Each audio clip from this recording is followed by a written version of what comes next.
Hello everyone. तो भाई कैसे हैं सभी लोग। आई होप आप बहुत ही अच्छे होंगे, स्वस्थ होंगे और सुरक्षित होंगे। तो भाई मेरा नाम है Amit Kumar and I again welcome you on एमिटिव फिजिक्स यूट्यूब चैनल। तो आज हम स्टार्ट करने जा रहे हैं आगे का अपना पोर्शन। जैसा कि आपको पता है कि 12th फिजिक्स का और 11th फिजिक्स का हमने साथ साथ एक साथ हम करवा रहे हैं कोर्स यूट्यूब के ऊपर।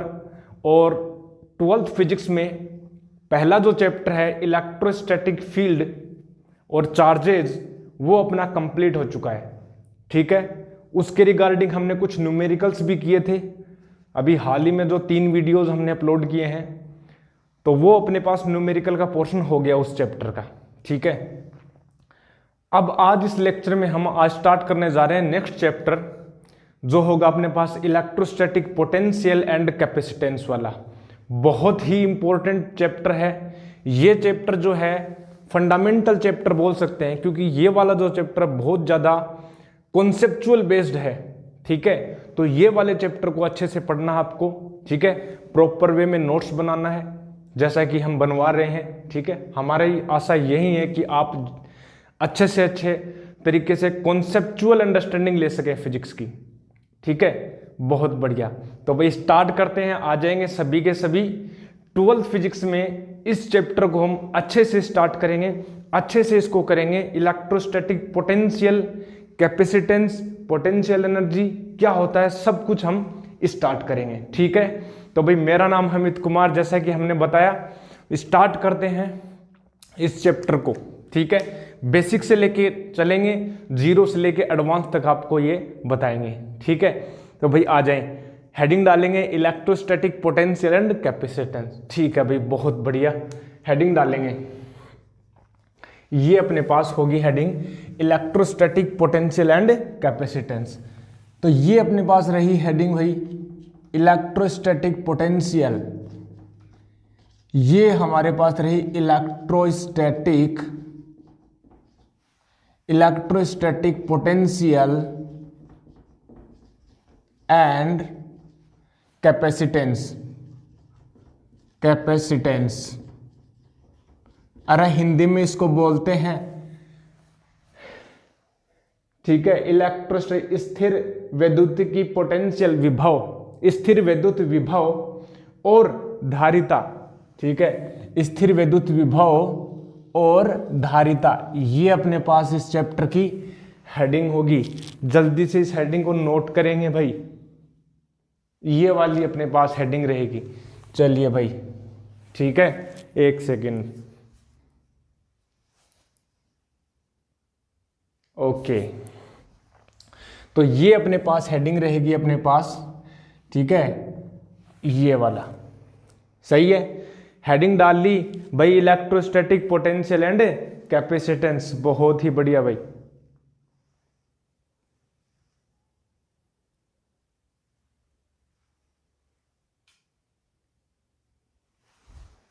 चलिए भाई, तो इलेक्ट्रोस्टैटिक पोटेंशियल की हम बात करें तो इलेक्ट्रोस्टैटिक पोटेंशियल को पढ़ने से पहले, इस चैप्टर को बताने से पहले, इंट्रोडक्शन देने से पहले हम आपको बताएंगे कि प्रीवियस चैप्टर में हमने क्या क्या कर लिया।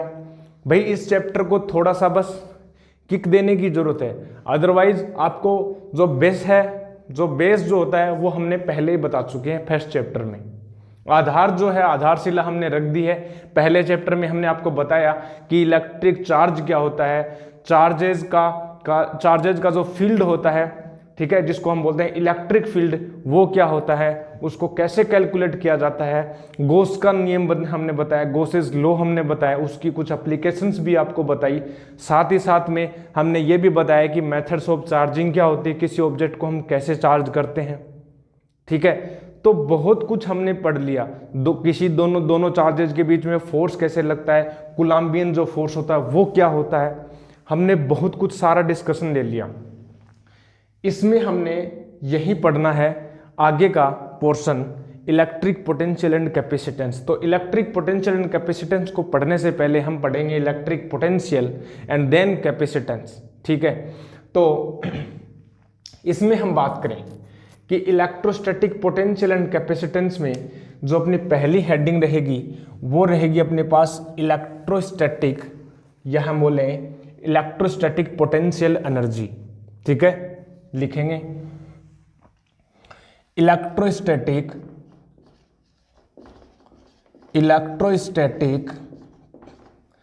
Potential energy, electrostatic potential energy बहुत ही इंपॉर्टेंट। अरे इस सब्जेक्ट, इस टॉपिक को बहुत ही अच्छे से पढ़ेंगे, बड़ा कंफ्यूजिंग है। ठीक है, बड़ा कंफ्यूजिंग है, इसको अच्छे से पढ़ेंगे। तो जैसे कि मैं बात करूं मुन्ना कि देख, इलेक्ट्रोस्टैटिक पोटेंशियल एनर्जी को पढ़ने से पहले हम बताएंगे आपको कि पोटेंशियल एनर्जी क्या होती है।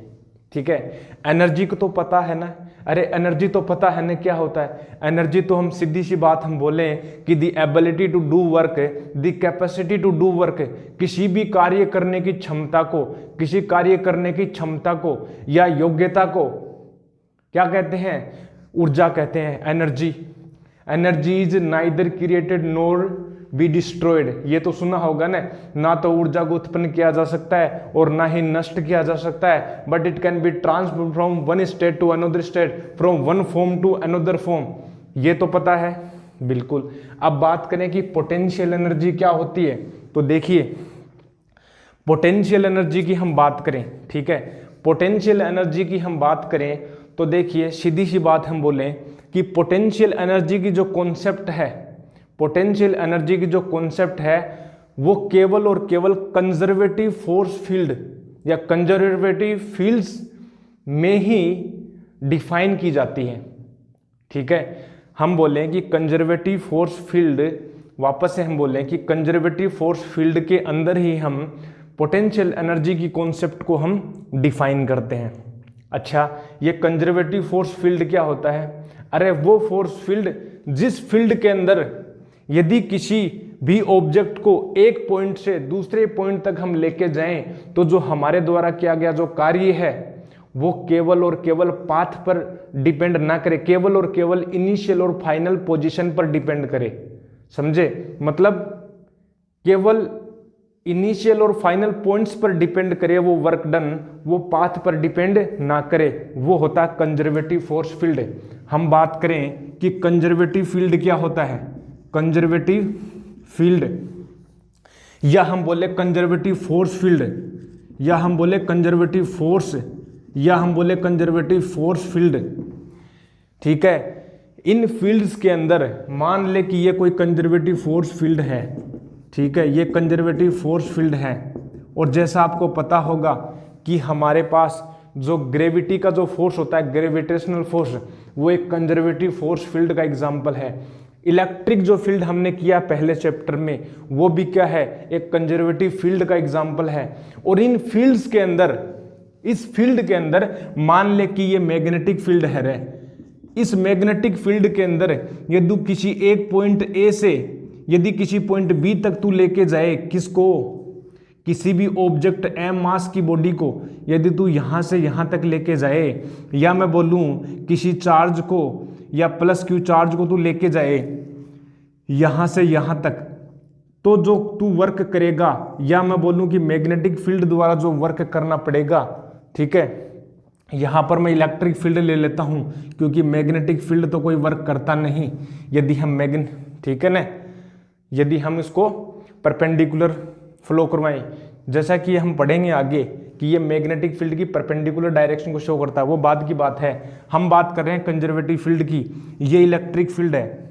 यदि मैं एक पॉइंट से दूसरे पॉइंट तक लेके जाऊं, मान ले मैंने एक पाथ फर्स्ट से लेके चला और इसमें किया गया कार्य मैंने बोल दिया W1 है। ठीक है, मतलब मैंने बोला कि पाथ फर्स्ट में जो वर्क है वो W1 है, और मैं दूसरा कोई पाथ लिया, मैंने बोला कि यहां से लेकर चलो भाई, यहां से चलो, तू यहां से यहां लेके गया, ऐसे जा रहा है तू। ठीक है, तो तू वर्क तो करेगा ना, वर्क तो करना पड़ेगा, तू फोर्स लगाएगा। ठीक है, क्यों लगाएगा? क्योंकि इलेक्ट्रिक जो फील्ड है वो जो है इस चार्ज के ऊपर फोर्स लगाएगा परपेंडिकुलर इनवर्ड, तो तेरे को भी फोर्स लगाना पड़ेगा क्योंकि तेरे को यहां से यहां तक लेके जाना है, अदरवाइज तो इलेक्ट्रिक फील्ड इसको मूव करवा देगा। तो तू यहां से यहां तक लेके जाएगा, तो मान ले तूने सेकंड पाथ को फॉलो किया, वर्क जो डन है वो W2 है, तो ये मैंने बोल दिया कि भैया पाथ सेकंड किया तूने, क्या हो गया, वर्क W2 हो गया। फिर तूने एक और पाथ ले लिया, मान ले पाथ नंबर 3 ले लिया, और इसमें तूने वर्क जो किया वो W3 है, और वो पाथ तूने ऐसे ले लिया, ये हो गया थर्ड पाथ है, और वर्क डन जो है W3 है। तो कंजर्वेटिव फोर्स फील्ड या कंजर्वेटिव फील्ड की अवधारणा ये कहती है कि जो तीनों वर्क है ना, वो तीनों वर्क क्या होंगे, इक्वल होंगे। ठीक है, all the 3 works will be equal, ये जो है इक्वल होंगे, because work done in conservative force field doesn't depend in the path following. What kind of path did you follow? It doesn't depend, it's only depend on the initial and final position. Initial final position पर depend करता है, और यदि initial और final position same होना एक circular loop में, एक अपन बोले कि मान ले ये फील्ड में, मान ले तूने इस फील्ड में ए पॉइंट से चला और चल के वापस ए पॉइंट पर ही आ गया, तो इनिशियल और फाइनल पोजीशन क्या सेम ही है, तो वर्क डन तो 0 होगा, क्योंकि दोनों क्या सेम ही है। तो हम ऐसे बोल देते हैं फॉर क्लोज पाथ के लिए हम बोलेंगे क्लोज पाथ मैंने बोल दिया एल के लिए, और जो वर्क डन होगा यानी A vector dot D R vector होगा कंजर्वेटिव फील्ड में क्या होगा, वो 0 होगा। तो ये जो फोर्स फील्ड है, या मैं बोलूँ E vector dot D are, एक ही बात है, तो क्या होगा, वो 0 होगा। ये कंजर्वेटिव फोर्स फील्ड है, और कंजर्वेटिव फोर्स फील्ड के लिए ही हम पोटेंशियल एनर्जी को डिफाइन करते हैं। अब ध्यान देना, हमारा जो टॉपिक है वो पोटेंशियल एनर्जी है। पोटेंशियल एनर्जी को केवल और केवल कंजर्वेटिव फोर्स फील्ड के लिए ही डिफाइन करते हैं, कंजर्वेटिव फील्ड के लिए ही डिफाइन करते हैं। क्यों करते हैं रे? पोटेंशियल एनर्जी की कॉन्सेप्ट कहाँ से आई है? देखो, पोटेंशियल एनर्जी की जो कॉन्सेप्ट है हम फिजिक्स के अंदर इसलिए लेके आए ताकि ये जो पोटेंशियल एनर्जी कॉन्सेप्ट है हमें हेल्प कर सके फिजिक्स की बेटर अंडरस्टैंडिंग के लिए। ठीक है, फिजिक्स को बेटर डील करने के लिए। अरे फिजिक्स बनती कैसे है? सिंपल हम बात करें कि फिजिक्स जो है एक स्टेप बाय प्रोसेस होती है। ठीक है, पहले आप एक्सपेरिमेंट करते हैं, फिर एक्सपेरिमेंट से आप उसका कंक्लूजन निकालते हैं, या कई बार जो फिजिकल फिनोमिना हो रही हैं, ठीक है, सराउंडिंग में अपने पास भौतिक परिवेश में जो भी अपने पास घटनाएं होती हैं, हम उनको ऑब्जर्व करते हैं, फिर हम उसका क्या करते हैं, स्टडी करते हैं, और फिर अपने अकॉर्डिंग या तो कई बार थ्योरी दे देते हैं, या कई बार लॉज बन जाते हैं। ठीक है, और फिर हम उनको एक्सप्लेन करते हैं। तो वैसी ही बात होगी, हमने पोटेंशियल एनर्जी की कॉन्सेप्ट हमने ये कंजर्वेटिव फील्ड में इसलिए लेके आए ताकि हम बेटर डील कर सके फिजिक्स की फिनोमिना को, फिजिक्स के जो भी अपने पास लॉज हैं उनको अच्छे से समझ सकें। ठीक है, तो ये बात हमने बोली कि पोटेंशियल एनर्जी की कॉन्सेप्ट कंजर्वेटिव फील्ड के लिए। अब बात करें, ये बात तो लेके आ गए, ठीक है, कंजर्वेटिव फील्ड में ही पोटेंशियल एनर्जी डिफाइन होती है। साथ ही साथ हम एक बात और बता दें आपको कि पोटेंशियल एनर्जी जो है उसकी अब्सोल्यूट वैल्यू का कोई मीनिंग नहीं होता, वो मीनिंगलेस है। केवल और केवल डिफरेंस ऑफ पोटेंशियल एनर्जी जो है वो एग्जिस्ट करती है। समझ रहे हो मैं क्या बोल रहा हूं? मैं ये बोल रहा हूं कि केवल और केवल चेंज इन पोटेंशियल एनर्जी या difference of potential energy is meaningful, absolute value of potential energy is meaningless. ठीक है, उसका कोई मीनिंग नहीं होता, केवल और केवल चेंज इन पोटेंशियल एनर्जी का होता है। क्यों रे सर, ऐसा क्यों हुआ? क्यों?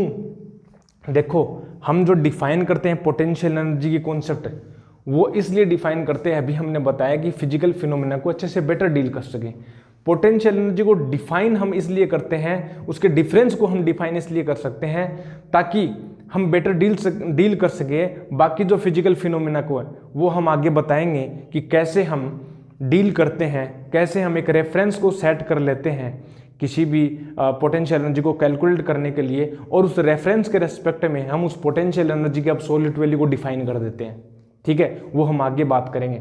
लेकिन मेन जो बात है, पोटेंशियल एनर्जी की बात हमने अभी तक बताई आपको। अब देखो, पोटेंशियल एनर्जी जैसे हम बात करें कि काइनेटिक एनर्जी की हम बात करें, देखो काइनेटिक एनर्जी जो है वो किसी भी ऑब्जेक्ट में कब आती है? कब आती है किसी भी ऑब्जेक्ट में?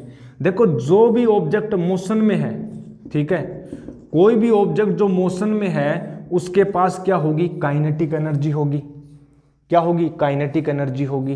क्यों आती है, कोज क्या है इसका, कोज क्या है काइनेटिक एनर्जी के आने का, इस काइनेटिक एनर्जी के आने का कोज क्या है, ओनली ऑन मोशन।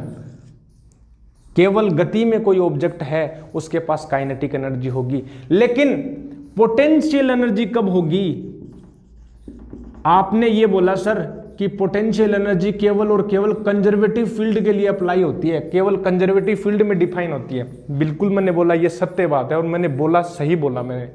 लेकिन पोटेंशियल एनर्जी किसी भी बॉडी में या किसी भी सिस्टम में पोटेंशियल एनर्जी जो है वो कब कब आती है, कैसे आती है, कैसे गेन होती है पोटेंशियल एनर्जी, तो इस बात को नोट कर लेना।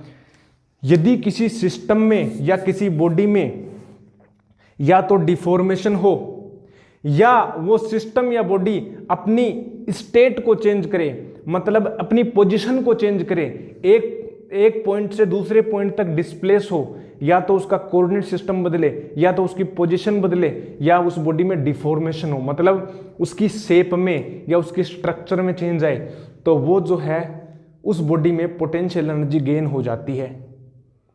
नहीं समझ में आया? अरे मैं बोलूं एक एग्जाम्पल मैं बताऊं आपको, बहुत ही अच्छा एग्जाम्पल बताता हूं। पोटेंशियल एनर्जी कई प्रकार की होती है, जैसे मैंने बोला कि पोटेंशियल एनर्जी केवल और केवल किस में डिफाइन होती है, कंजर्वेटिव फील्ड में। तो क्या अपना जो मैग्नेटिक फील्ड है, अपनी जो धरती माता है उसका जो मैग्नेटिक फील्ड है, अर्थ्स मैग्नेटिक फील्ड जो है, क्या वो कंजर्वेटिव फील्ड है? बिल्कुल है। तो हम उसको क्या बोल देते हैं, मैग्नेटिक पोटेंशियल एनर्जी। क्या बोल देते हैं, मैग्नेटिक पोटेंशियल, चुंबकीय स्थितिज ऊर्जा। हम ये बोल देते हैं magnetic potential energy, magnetic potential energy.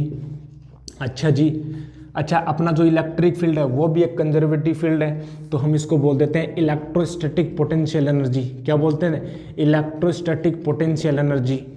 क्या बोलते हैं, इलेक्ट्रोस्टैटिक पोटेंशियल एनर्जी।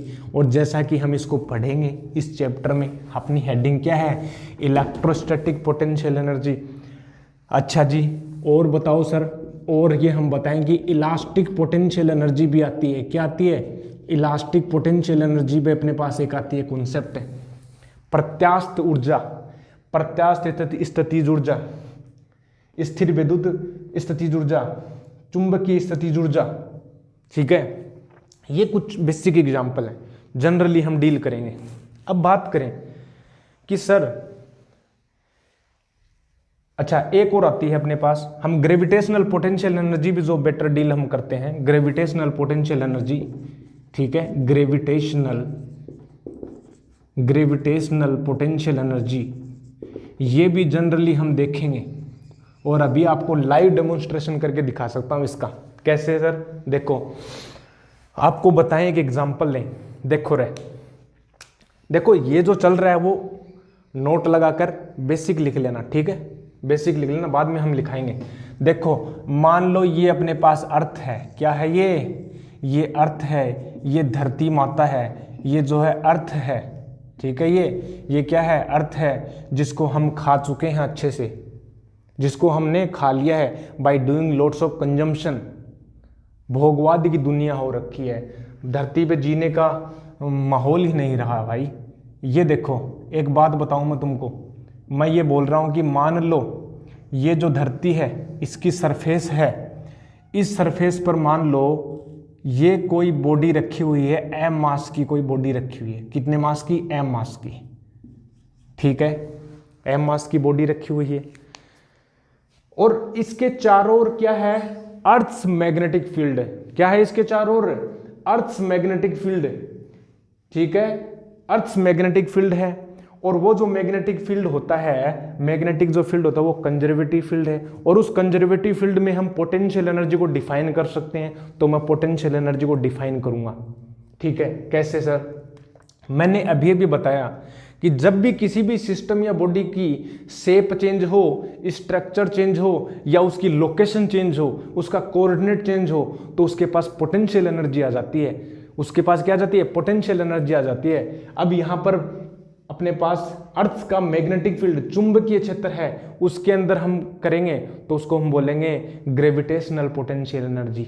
कैसे, मान ले ये जो है एम मास का यहाँ पर रखा हुआ है, अब कोई आया शैतान बच्चा, उसने क्या किया, उसने उठा करके इसको यहाँ रख दिया, ऊपर रख दिया, उसको इस ऊपर डिस्प्लेस कर दिया। मान ले इसको यहाँ पर डिस्प्लेस कर दिया, ठीक है, मान ले इसने यहाँ पर इसको डिस्प्लेस कर दिया, ये एम मास का यहाँ पर इसको डिस्प्लेस कर दिया। मान ले ये जो है रेडियस तो है इसकी क्या है, आर है। मान ले ये एच हाइट के ऊपर क्या कर दिया, डिस्प्लेस कर दिया। अब इसके पास पोटेंशियल एनर्जी आ जाएगी, यहां पर भी पोटेंशियल एनर्जी है इसके पास, यहां पर भी आ जाएगी।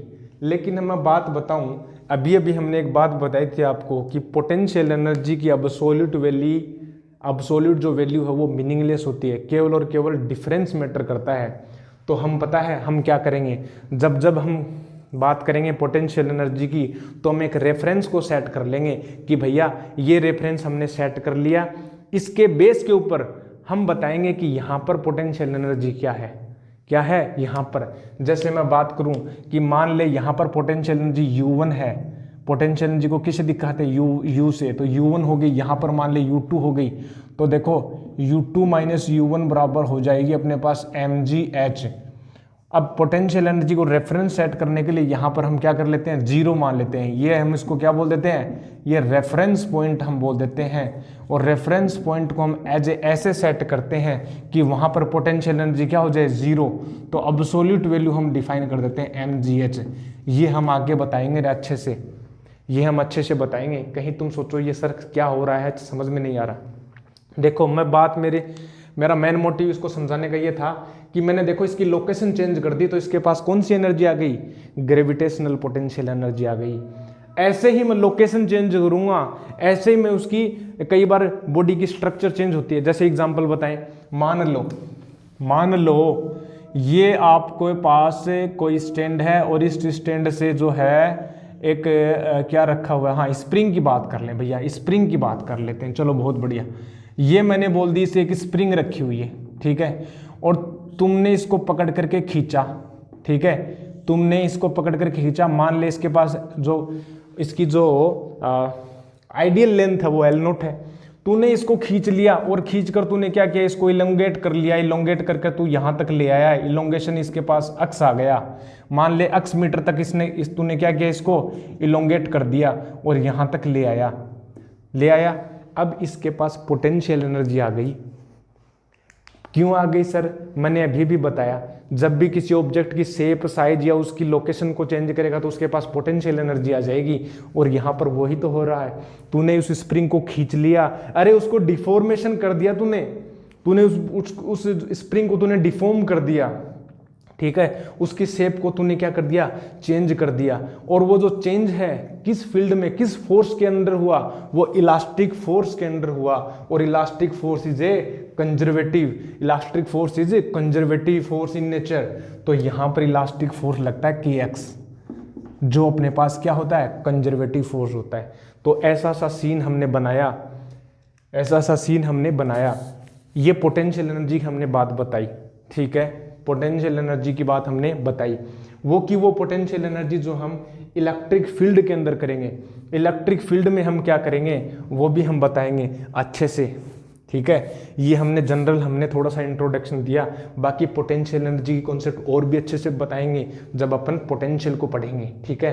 तब तक के लिए छोटा सा तो इसको जल्दी से नोट लगाकर इसको नोट कर ले, ठीक है, फिर हम बताते हैं आगे। चलो भाई, हो गया नोट, चलो करते हैं।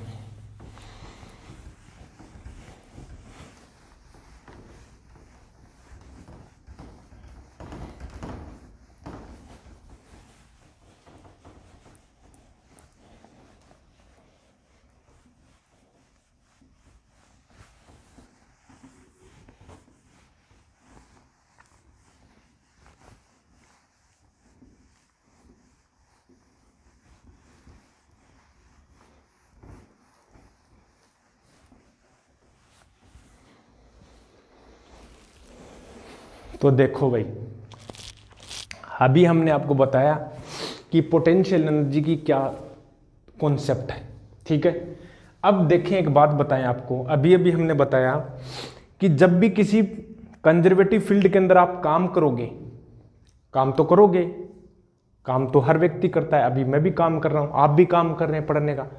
जब भी किसी कंजर्वेटिव फील्ड के अंदर आप काम करोगे, ठीक है, या किसी कंजर्वेटिव फोर्स द्वारा काम किया जाएगा, तो वो जो आपके द्वारा किया गया जो काम है ना, जो वर्क है, वो उस सिस्टम की या उस बॉडी की पोटेंशियल एनर्जी में स्टोर हो जाएगा, उसकी पोटेंशियल एनर्जी में स्टोर हो जाएगा।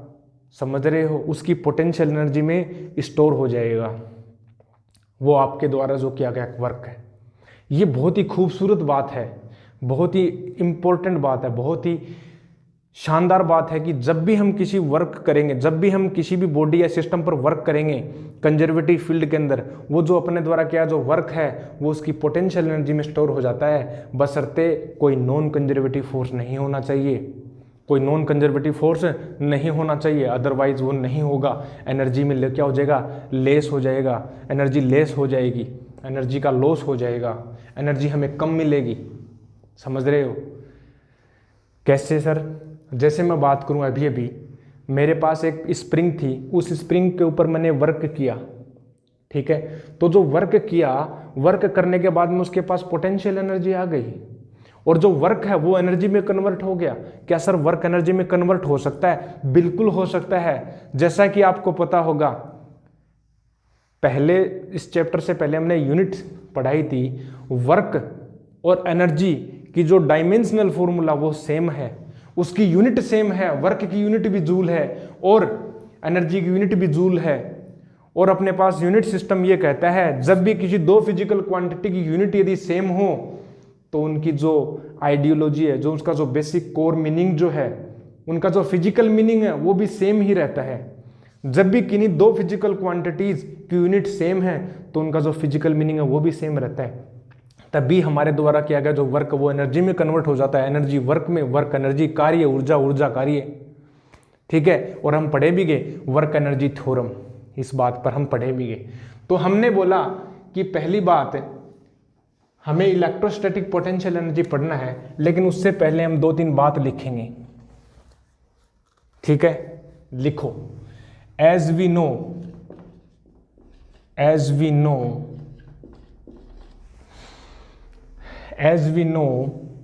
potential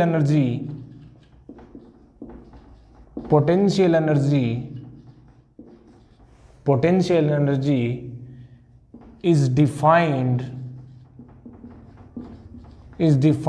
only for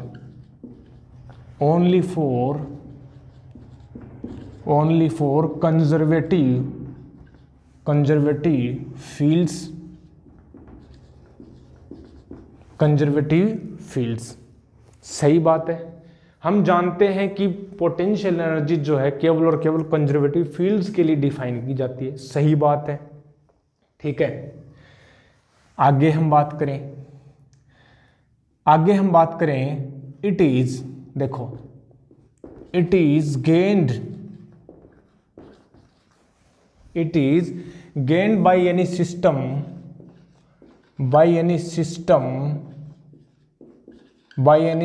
or any body when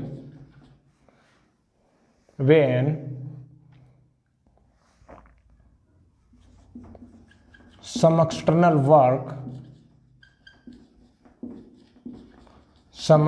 work is done in deforming its shape,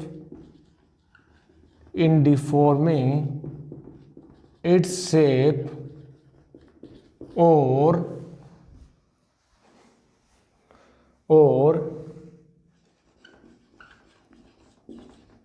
changing its location, या इसका कॉन्फ़िगरेशन चेंज कर ले, changing its location, its position बोल दो, या हम बोल सकते हैं और कॉन्फ़िगरेशन ऑफ सिस्टम और कॉन्फ़िगरेशन, ये हमने बोला, ठीक है। अब हम बात करें एक और बात, the work done the work done, ठीक है, the work done on A system और एनी और ए बॉडी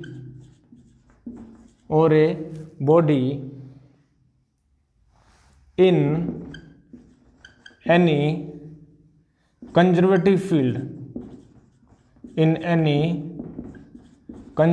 field, ठीक है, is stored in its potential energy। ये बात तो ऊपर लिखा दी, लेकिन फिर भी अच्छे से हमने इसको बताया।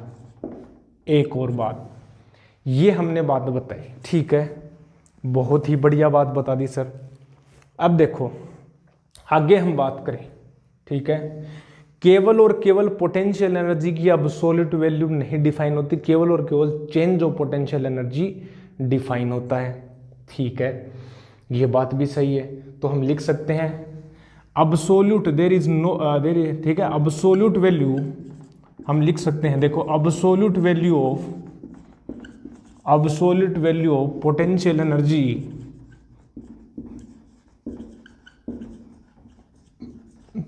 एनर्जी इज मीनिंगलेस, ठीक है, only its change is meaningful,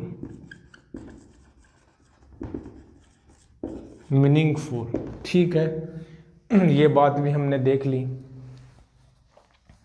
अब हम बात करें कि पोटेंशियल एनर्जी में हमें इलेक्ट्रोस्टैटिक पोटेंशियल एनर्जी को हमें डील करना है कि भाई इलेक्ट्रोस्टैटिक पोटेंशियल एनर्जी क्या होती है, ठीक है, इलेक्ट्रोस्टैटिक पोटेंशियल एनर्जी हमारे पास हेडिंग है।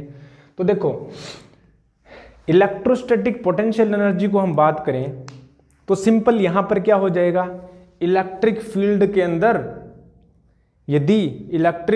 अंदर यदि किसी चार्ज को या किसी चार्ज के द्वारा जो बनाया गया जो सिस्टम है, ठीक है, उसकी लोकेशन चेंज हो, उसका कॉन्फ़िगरेशन चेंज हो, ठीक है, तो उसके पास जो एनर्जी आती है हम उसको बोलेंगे इलेक्ट्रोस्टैटिक पोटेंशियल एनर्जी। क्या बोलेंगे, इलेक्ट्रोस्टैटिक पोटेंशियल एनर्जी। तो हम बोलेंगे देखो, ठीक है, देखो जरा, when we change configuration of charges or system of charges, ठीक है, then the stored energy, ठीक है, when we, ठीक है, system of charges in electric field, then stored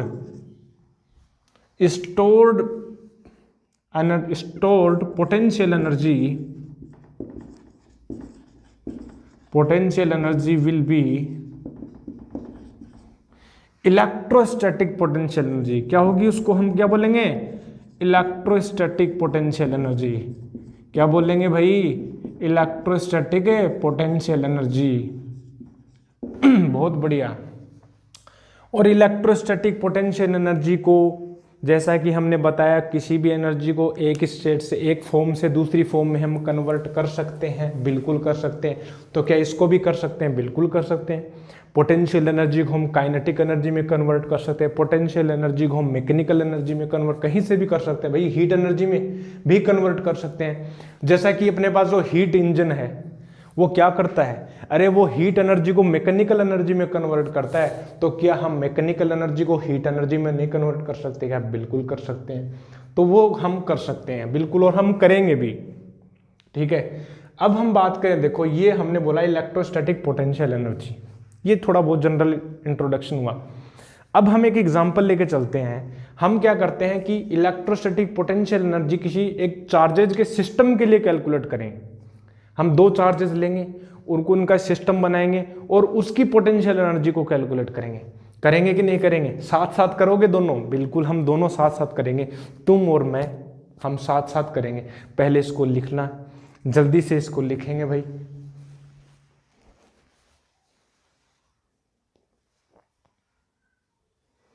चलो भाई, लिख लिया तो आगे चलो। चलो हम इसको इरेज कर देते हैं। ये हमने इसको इरेज किया।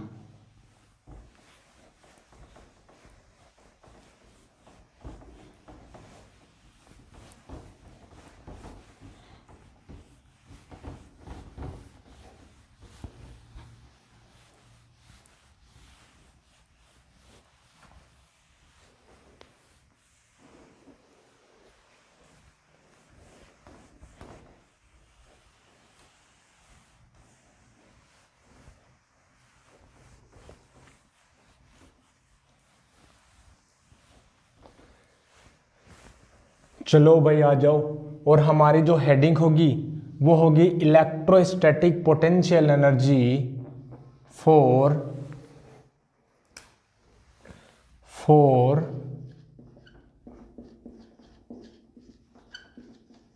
Two charges system. For two charges system, ये अपने पास हेडिंग डालोगे भाई, सभी के सभी तुम लोग डालोगे। बिल्कुल सर, देखो जरा ये अपने पास हेडिंग डालो। अब करेंगे, ठीक है। देखो हमने अभी बताया, वापस से रिवाइज करें कि पोटेंशियल एनर्जी का मतलब ये होता है जब भी किसी बॉडी के अंदर पोटेंशियल एनर्जी आएगी, जब भी पोटेंशियल एनर्जी आएगी, आप ये याद रख लेना, कोई ना कोई कंजर्वेटिव फील्ड जरूर होगा और उस कंजर्वेटिव फील्ड के अंदर काम जरूर किया गया होगा। कोई ना कोई काम जरूर करोगे उस कंजर्वेटिव फील्ड के अंदर, और उस कंजर्वेटिव फील्ड के अंदर जब आप काम करोगे तो वो जो काम है उसकी पोटेंशियल एनर्जी में स्टोर हो जाएगा। किसमें हो जाएगा? उसकी पोटेंशियल एनर्जी में स्टोर हो जाएगा। अब मैं जो कंजर्वेटिव फील्ड ले रहा हूं वो ले रहा हूं इलेक्ट्रोस्टैटिक फील्ड, इलेक्ट्रिक फील्ड ले रहा हूं, ठीक है। उस इलेक्ट्रिक फील्ड में मैं काम करूंगा और वो जो काम है उसकी एनर्जी में स्टोर हो जाएगा। और हम जो पोटेंशियल एनर्जी हम कैलकुलेट करेंगे वो केवल दो चार्जेस के लिए करेंगे, टू चार्जेस, ठीक है। हम कंसिडर करते हैं, कंसिडर टू चार्जेस, ठीक है। लैंग्वेज लिखाएं क्या? लिख लोगे। मान लो टू चार्जेस हमने लिया, कंसिडर टू चार्जेस हमें निकालना है, ठीक है। लिख लेना जरा, consider two charges Q1 and Q2 placed at distance R, ठीक है। हमारी इच्छा है क्या है? हमारी जो हार्दिक पूर्ण इच्छा ये है कि हम इसकी स्थितिज ऊर्जा कैलकुलेट करें, विद्युत स्थितिज ऊर्जा, ठीक है। तो हम क्या चाहते हैं? We want to calculate its potential energy, its potential energy। अब एक बात बताओ, सिस्टम क्या है? सिस्टम ये है भैया, ये Q1 हो गया, R डिस्टेंस के ऊपर एक और चार्ज है भैया Q2 हो गया, ये अपने पास R डिस्टेंस के ऊपर है, और हमें क्या निकालना है? इसकी पोटेंशियल एनर्जी निकालना है। बहुत ही बढ़िया। अब एक बात बताना जरा, ये चार्जेस दो आपके पास जो दिख रहे हैं Q1 Q2 R, क्या ये ऐसे ही ऑटोमेटिक आ जाएंगे कि भाई एक चार्ज Q1 था एक चार्ज Q2 था, दोनों आ जाओ रे, आ जाओ, मिला लेंगे, जोड़ा बन गया? ऐसे थोड़ा ना होता है। अरे काम करना पड़ेगा हमें। अरे दोनों पॉजिटिव चार्ज हैं तो क्या आसानी से रह सकते हैं क्या? अरे समान प्रकृति के लोग आपस में रह सकते हैं क्या? पास में नहीं रह सकते। उनके बीच में क्या होगा? रिपल्सन होगा। तो इनके बीच में क्या होगा? रिपल्सन होगा। हमें काम करना पड़ेगा। हमें क्या करना पड़ेगा? ये इस चार्ज के चारों ओर क्या है? इलेक्ट्रोस्टैटिक फील्ड है। इसके चारों ओर क्या? इलेक्ट्रोस्टैटिक फील्ड है। और हमें क्या करना पड़ेगा? इन दोनों को पकड़ करके पास लाना पड़ेगा। और जो हम काम करेंगे ना, वो जो काम है उसकी इलेक्ट्रोस्टैटिक पोटेंशियल एनर्जी में स्टोर हो जाएगा। तो हमें काम करना पड़ेगा, ठीक है। देखना जरा, to assign this system we need to calculate, we need to do work against Coulombic repulsive force. अरे बिल्कुल सर, हमें काम करना पड़ेगा, रिपल्सिव फोर्स, हमें इसके अपोजिट क्या करना पड़ेगा, काम करना पड़ेगा। And this work is converted into its potential energy। कौन सी रहे, इलेक्ट्रोस्टैटिक, कौन सी, electrostatic potential energy, electrostatic potential energy में वो स्टोर हो जाएगा। तो काम कितना करना पड़ेगा, यदि मैं वो काम निकाल लूं तो क्या इस सिस्टम की एनर्जी निकल जाएगी? बिल्कुल सर, काम निकाल लो जरा। क्या मैं इसका वर्क डन निकाल लूं? यदि मैं वर्क डन कैलकुलेट कर लूं, then I can easily get its potential energy, because potential is nothing but it is the work done by external forces in assigning these two charges at distance r in electric field। now अब देखो जरा, work करेंगे हम। चलो, simply we need to calculate work. हम क्या करेंगे, work calculate करेंगे। चलो बहुत बढ़िया। अब देखो,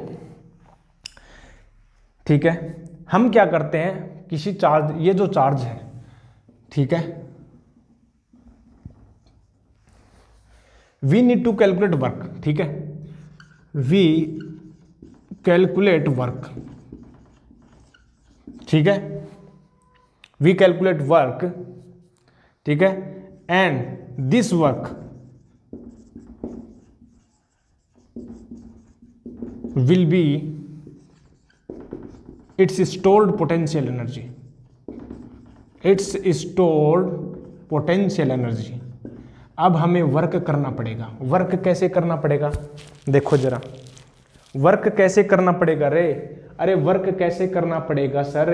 अरे वर्क तो करना पड़ेगा, इनमें रिपल्सन हो रहा है तो वर्क तो करना पड़ेगा, लाजमी है ये बात।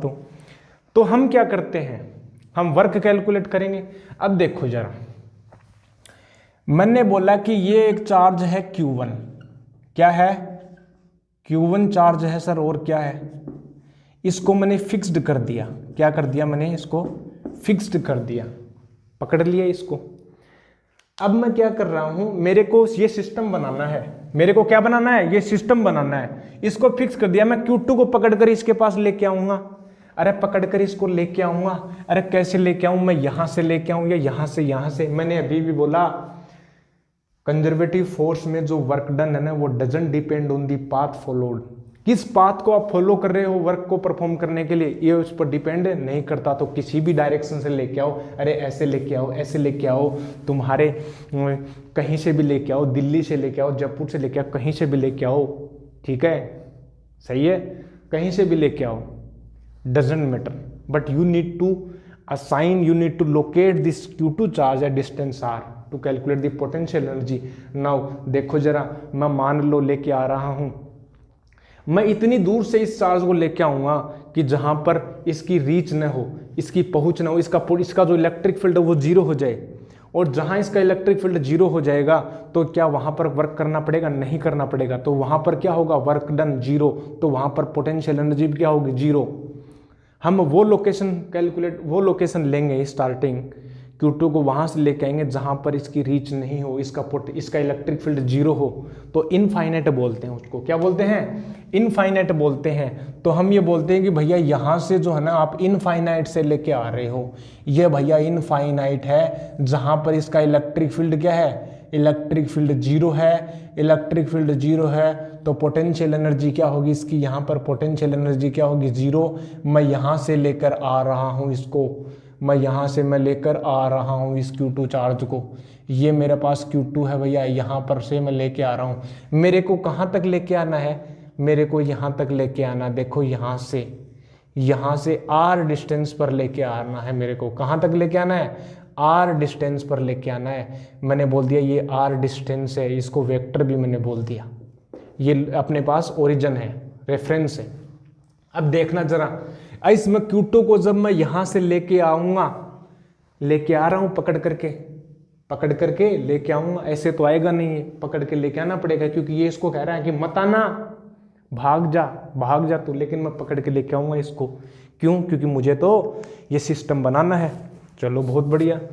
अब इस सिस्टम को बनाने के दौरान मैं जब इसको पकड़ के लेके आ रहा हूं, तो मान ले पकड़ के लेते आते तू कहां आ गया?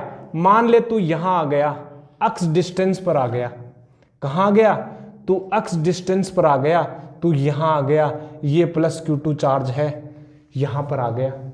तू वर्क कर रहा है, बिल्कुल। तो तू जो वर्क करेगा, उस वर्क को करने के लिए तू फोर्स भी लगाएगा, और वो किसके अपोजिट लगाएगा? इस इलेक्ट्रिक फील्ड के अपोजिट लगाएगा। ये जो फोर्स लग रहा है ना, ये वाला, ये तो इलेक्ट्रिक फील्ड वाला लग रहा है, यानी Fe लग रहा है, और इसके अपोजिट तुझे लगाना पड़ेगा भैया F एक्सटर्नल। अरे अपोजिट लगाना पड़ेगा। बिल्कुल जी सर। क्या मैं ऐसे बोल सकता हूं मुन्ना कि F एक्सटर्नल जो है, क्या ये अपोजिट है, माइनस है क्या F इलेक्ट्रिक फील्ड के? अजी बिल्कुल है सर। बहुत ही बढ़िया। अब देखना जरा, क्या मैं इसको लेके आ रहा हूं, तो तू वर्क भी करना पड़ेगा। अब मान ले मैं वर्क जो करूंगा, वो जो वर्क है वो वेरिएबल वर्क होगा। क्यों? क्योंकि फोर्स की वैल्यू घट रही है। देखो मेरे को कितना फोर्स लगाना पड़ेगा? मेरे को उतना फोर्स लगाना पड़ेगा जितना इलेक्ट्रिक फील्ड लगा रहा है। मैं इस जो चार्ज है उसको स्टैटिक कंडीशन में लेके आ रहा हूं। मतलब क्या सर? मतलब ये इसका एक्सीलरेशन 0 है।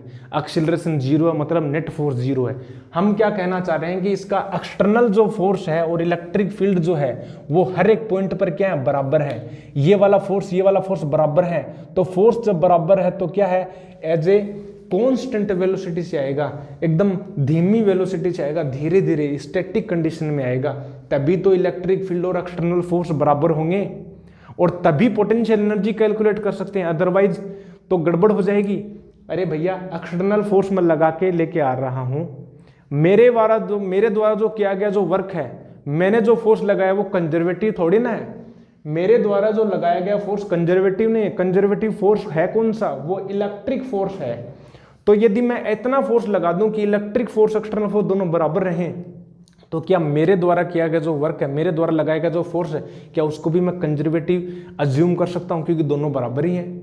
क्या है उनके? दोनों बराबर हैं। तो ऐसे में इसको रेस्ट पर लेके आ रहा हूं। ठीक है, तो रेस्ट पर लाता लाता मान ले मैंने dx डिस्प्लेसमेंट और किया, इस तरफ मैंने किया भैया, मैंने dx डिस्प्लेसमेंट कर दिया, ये मैंने कर दिया dx डिस्प्लेसमेंट, इस तरफ मैंने कर दिया। तो जो मेरे द्वारा जो किया गया वर्क डन है, अरे भैया मैं बोलूं वर्क डन, मैं ऐसे बोलूं वर्क डन, ठीक है, work done in displacing plus Q2 charge by dx कितना होगा रे? वो जो होगा वो होगा dw, जो होगा वो हो गया रे वेरिएबल फोर्स के लिए कैलकुलेट करते हैं ना, कैसे कैलकुलेट करते हैं तुम्हें पता होगा।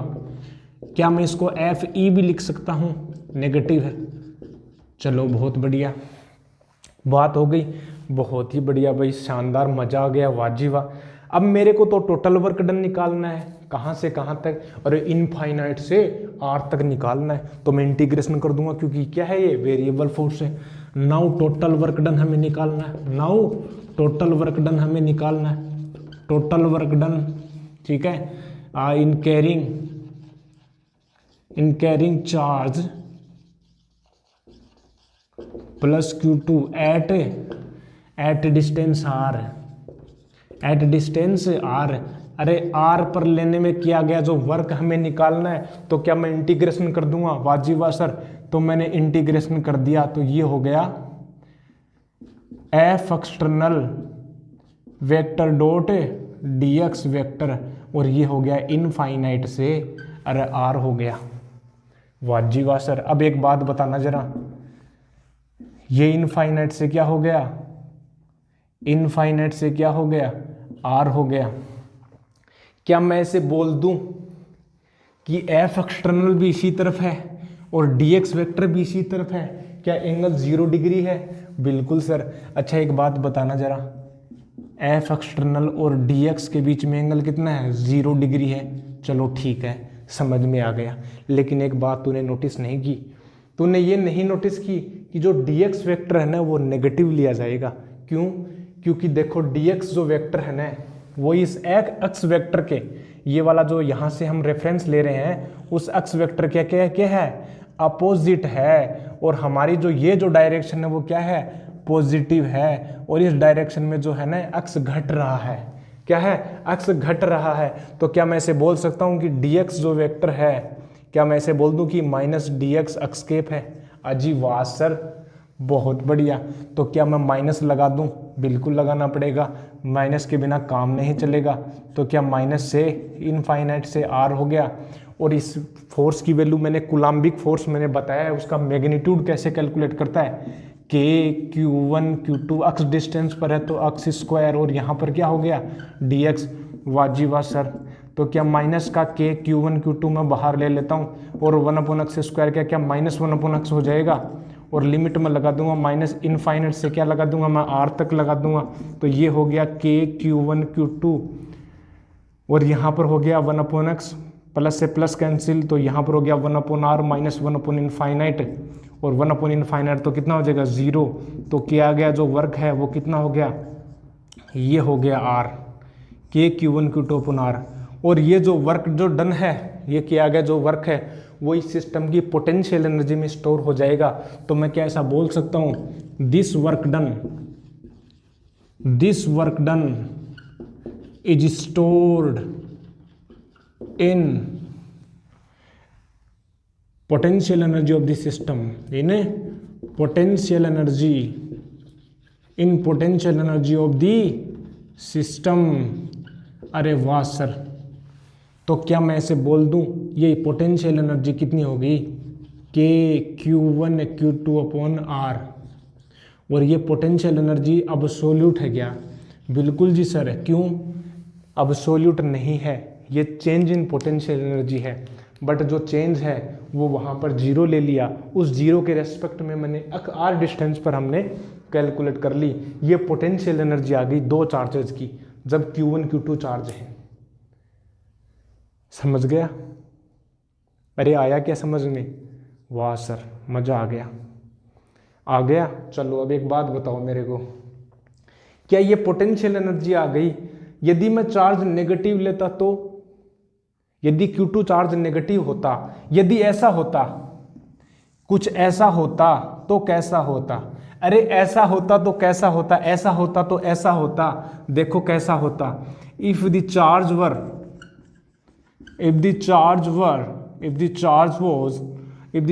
वर माइनस Q2 देन, अरे माइनस Q2 होता तो तेरे को जो फोर्स लगाना पड़ता है एफ एक्सटर्नल अपोजिट लगाना पड़ता, तो वहां पर कोस पाई आ जाता, वहां पर माइनस आ जाता, माइनस माइनस प्लस हो जाता, और प्लस होने से ये वाला माइनस माइनस प्लस नहीं होता तो यहां पर माइनस साइन आ जाता, और तू कर देता वर्क जो डन है। मतलब जो पोटेंशियल एनर्जी होती वो ऐसा होती, क्या होती, ये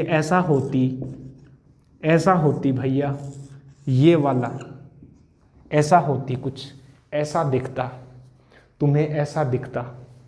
ये पोटेंशियल एनर्जी है, ये इलेक्ट्रोस्टैटिक पोटेंशियल एनर्जी है, ये दो चार्जेस की पोटेंशियल एनर्जी है, ये दो चार्जेस सिस्टम की पोटेंशियल एनर्जी है। और जो इसको नोट कर ले जल्दी से, फिर मैं आगे बताता हूं तेरे को, जल्दी से इसको नोट कर ले। अरे वाह सर वाह, मजाक कर दिया, अरे बड़ा मजाक कर दिया सर, धागा खोल दिया, बहुत बढ़िया बढ़िया बात बता दी, बहुत ही शानदार बात बता दी। अब मैं इसको इरेज करने जा रहा हूं, देखो जरा। अब तूने तो ये दो चार्जेज के लिए किया, क्या मैं मल्टीपल चार्जेज के लिए लिख सकता हूं? अजी बिल्कुल लिख सकता हूं, अजी बिल्कुल लिख सकते हैं, अजी मल्टीपल चार्जेज के लिए लिख सकते हैं, अजी लिख सकते हैं। कैसे जी, अभी बताते हैं।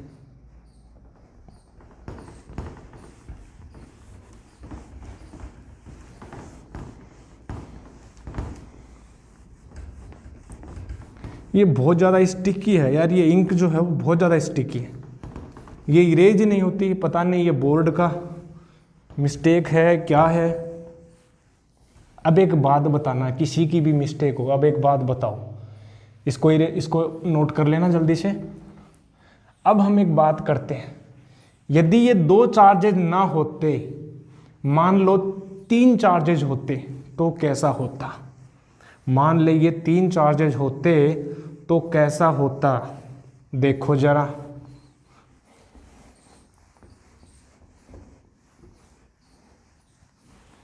देखो जरा, मान ले 3 चार्जेज होते, जैसे मैं बोलूं 3 चार्जेज सिस्टम होता, ठीक है, उसको भी इरेज कर देते हैं यार, ताकि सही बैठे, विजुअल अच्छा हो।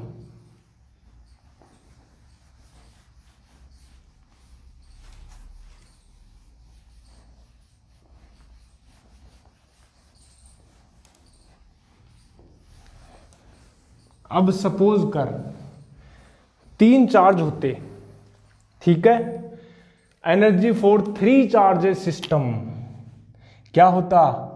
अरे कुछ ऐसा होता, ऐसा होता कि तेरे पास 3 चार्जेस होते, जो जनरली ऐसा दिखता है।